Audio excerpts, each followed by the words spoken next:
இந்த மாதிரி சூழ்நிலைகளையும் நம்ம ஃபேஸ் பண்ணியிருந்திருப்போம். ஐயோ, வேலையில் ஏதோ தப்பாக நடந்து போச்சு, நாளைக்கு மேல் இடத்துலேருந்து என்னை திட்ட போகிறாங்க, ஏதோ ஆக்ஷன் எடுக்க போகிறாங்க, ரொம்ப பயந்துகிட்டே இருப்போம். பார்த்தா சூழ்நிலையே மாறி போயிருக்கும். இதே மாதிரி வேறு ஏதோ ஒரு சூழ்நிலையில் கூட ஐயோ நாளைக்கு அவ்வளோதான், இதால் பெரிய பிரச்சனை வரப்போது அப்படின்னு நினச்சிட்ருப்போம். எல்லாமே மாறி போயிருக்கும்.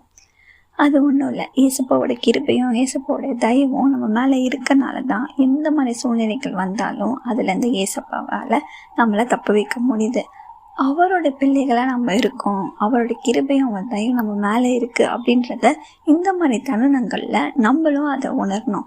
உணர்ந்துட்டு அதோடு நிறுத்திக்காமல் நான் எப்பவும் சொல்கிற மாதிரி ஏசப்பாவோட பிள்ளையாக எந்த இடத்துல நம்ம சாட்சியாக நிற்கணுமோ அந்த இடத்துல கண்டிப்பாக நம்ம நிற்கணும்.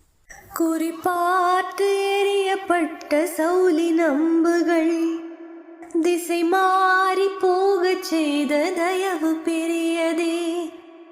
குறிப்பார்த்து எறியப்பட்ட சவுலி நம்புகள் திசை மாறி போக செய்த தயவு பெரியதே.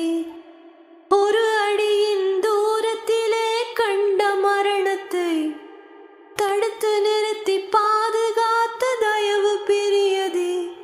இந்த தயவை பாட ஜீவன் உள்ளதே.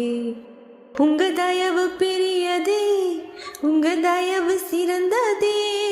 உங்க தயவு என்னை சேதமின்றி பாதுகாத்ததே.